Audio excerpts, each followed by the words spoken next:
afternoon, loved ones. Good afternoon.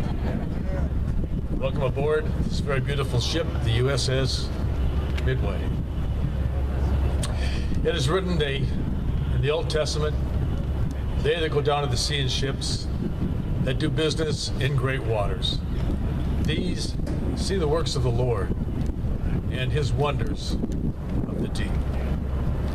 Christopher Columbus once said, and the sea will grant each man new hope. Loved ones, shipmates, and friends, we gather together today on this beautiful sea in a circle of love to celebrate the life of Peter Elton Bragg. We're mindful of how wonderful the works of the Lord are. You, Lord, made all of these beautiful seas. Your kingdoms reach from shore to shore. And so here on the sea, great and wide, which teems with innumerable living creatures, both great as well as small, we celebrate the life of Peter Elton Bragg. He sailed upon it in many, many regattas and on wonderful United States Navy ships. And beneath the waves of whales and dolphins frolic within it. Sea creatures abide in it. The Lord commands the winds, as he is this very beautiful day, and lifts and calms the waves of the sea. He also makes the storms to be stilled and hushes the waves of the mighty oceans. And even as the ocean depths raise their voices to you this day, Lord, so also do we. The Lord tells us in his greatest sermon, the Sermon on the Mount, blessed are the poor in spirit, for theirs is indeed the kingdom of heaven. And blessed are those who mourn, for they indeed shall be comforted.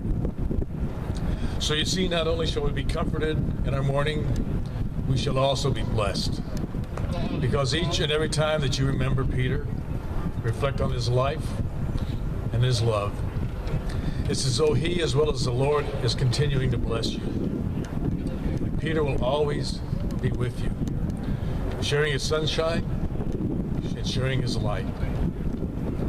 We greatly love him. And to say that we love him is a beautiful and wonderful way for all of us to say goodbye. We also come here this day with a smile of gratitude. Grateful are we the privilege of having joined with him on his journey. For whether part of his voyage that we joined him, whether short or long, we certainly are all grateful.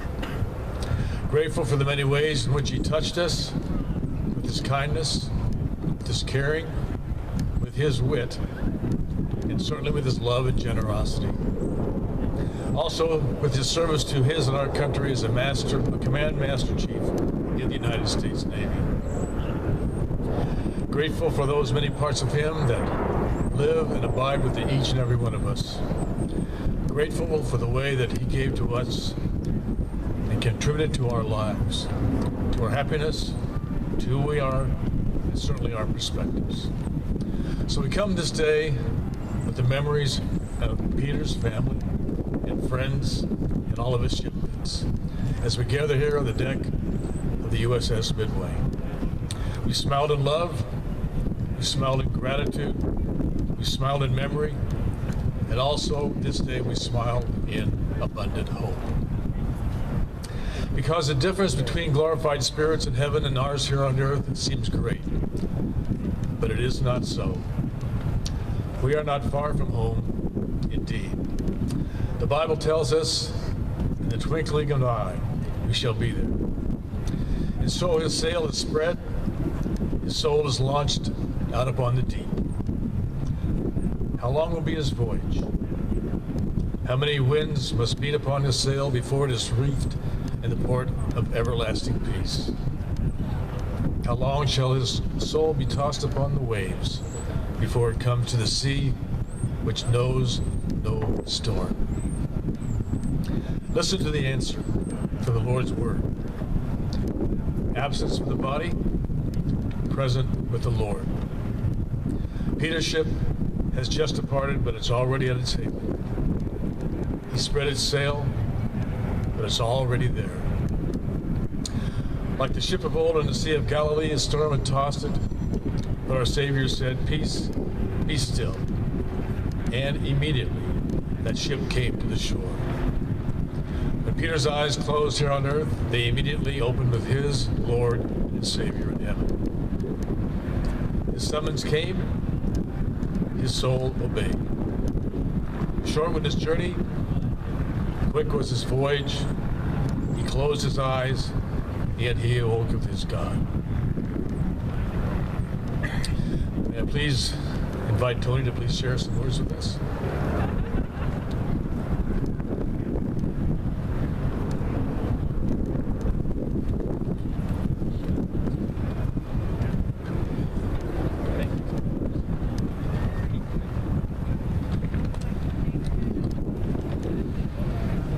I'm Tony, and I was Pete's stepson for 33 years. I think I'm just going to speak a few minutes, but just try to give a little glimpse of, what he meant to my family and the kind of stepfather he was. Fortunately, he came into our lives when we were all adults, so we don't have any of those bad stepfather stories to tell. It was all positive, always there for us, always offering some advice, and usually good humor, and we're really going to miss him. He was just a good friend to all of us. I wanted to just take a second and give thanks and appreciation to Pete for being part of our life, and for being a part of our mother's life and making her very happy for the last 33 years. And from my vantage point and the vantage point of my siblings, we really saw a happy life for those 33 years. A very fortunate one. They lived in great places: Long Beach, San Diego, Coronado Yacht Club on a couple of different ships or boats, and it was really a nice life. And I think Pete really enjoyed himself, and it's great to be out here today in an environment that would have been an environment that would make him very happy today. He was always as happy as being out here on the sea or on his boat and enjoying life. Pete was very comprehensive and talented.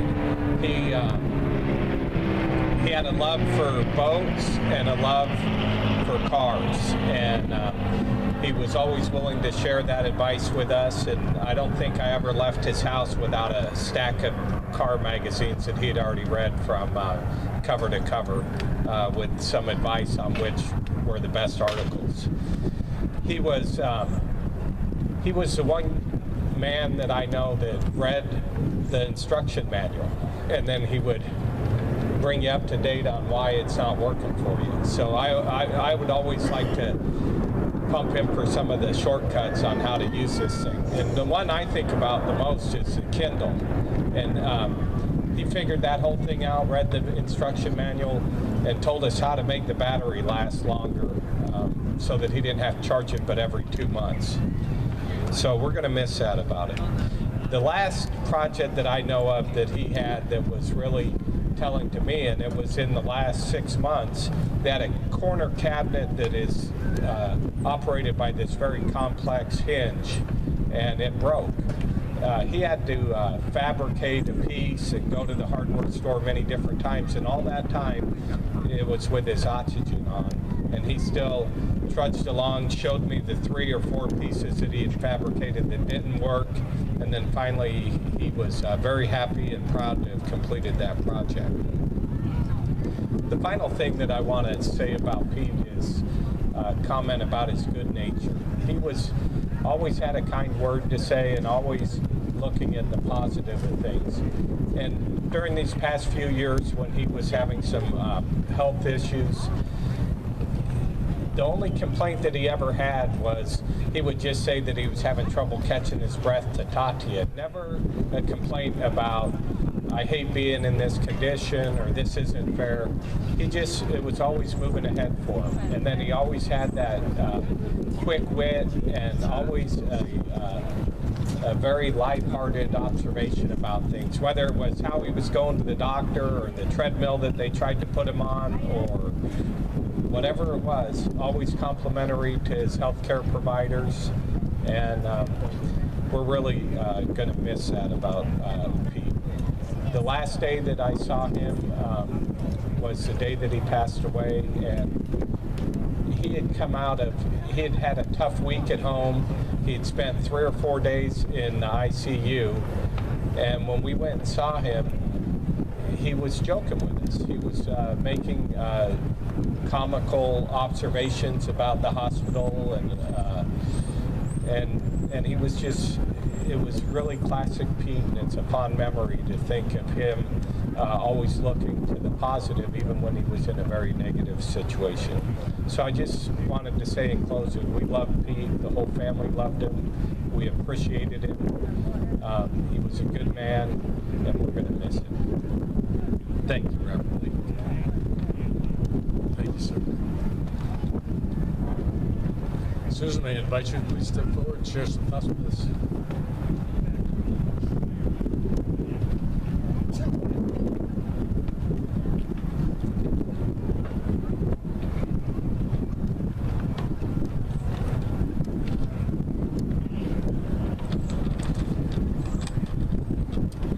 Thank you everyone for joining us. I'm Susan. I'm happy to represent Pete's 3 daughters. I am the oldest, therefore I guess the designated spokesperson. I'd like to talk a little bit about my dad's life before most of you knew him here in California.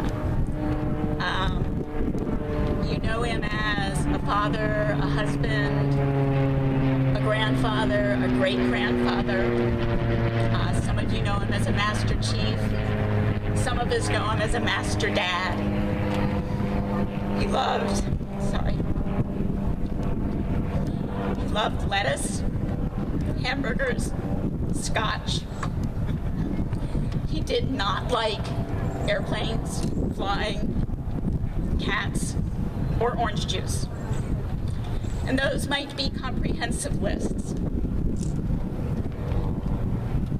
My dad was a teacher and a lifelong learner, as Tony sort of said. He always kept learning.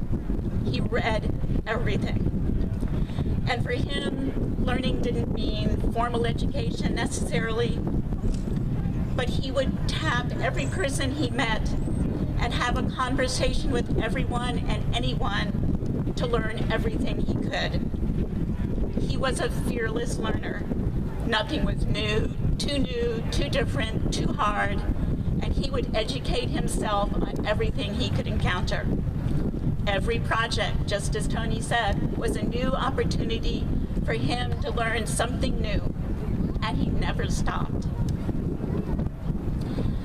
We learned many mundane things from our dad. Never let the seagull droppings sit on the boat's varnish. They have to be cleaned immediately. You have to know where the windward mark is during the race, but you are never to point. And boats and cars must only ever be dried with a clean chamois, nothing else. But we learned many sublime things at the same time. We learned that we could do anything. We could fix our cars. We could dry our distributor caps. We could tie a bowline behind our back. I never got to do it one-handed. I was not that good. But yes, we could tie bowlines behind our backs. And we learned many, many important lessons about humanity and people. That we could be friends and should be friends with everyone. That there were no barriers, ever, to being friends with anyone. And what was true for our family was also true for his Navy family. My dad saw the Navy as an opportunity to mentor a much larger family. So beyond his 3 daughters, he touched many, many lives throughout the Navy, teaching them and continuing to teach them and enjoying every single minute of it. My dad had a philosophy that was essentially built around his family and friends and boats. We're a very small family. No aunts, uncles, cousins, so quite nuclear. And my dad's mom, our grandmother, was a key person in our family and a very important person for him. My dad was very proud of our families. He was proud of everyone's accomplishments. The dinner table was where some of this philosophy was expounded. There would be laughing. There would be crying. There were politics. There were intense discussions. We grew up during the time of the Vietnam War. You can see the pictures of my dad. His hair was never longer than a half an inch. You know, in 1968, we tried to twist his arm. Dad, come on, grow your hair. Grow your hair. Come on, be like everybody else. No way. What we got was the longest handlebar mustache I have ever seen. And that was his philosophy of doing everything his way. He was an excellent listener. He'd start with, well, what's new? And we would tell him. And he was completely non-judgmental as a listener. He would listen to everything, and there were some doozies. There were divorces, there were illnesses, there were all sorts of things. And he would listen and let us work it out and tell us, trust your instincts, you know what you're right. He was a phenomenal entertainer. Music was a very important part in his life. He encouraged all of us to expand our musical skills. Mine were never as good as his. He could make amazing sound effects. I remember very clearly the little green pea on my plate becoming a Martian landing. And I would do that sound effect, but I can't even come close. He was the best whistler ever. Ever. He knew everything. Sailing was important, and it served really as a metaphor for us for our lives, how to build our lives, how to become self-reliant, how to expand our social skills, how to interact with the world around us, whether it's the sea, whether it's the people, whether it's the boat. It was a way that he used to help us grow up. And there's sort of a philosophical concept, I would say, of seaworthiness. It means, of course, that the boat you go out on is qualified, is suitable, is appropriate.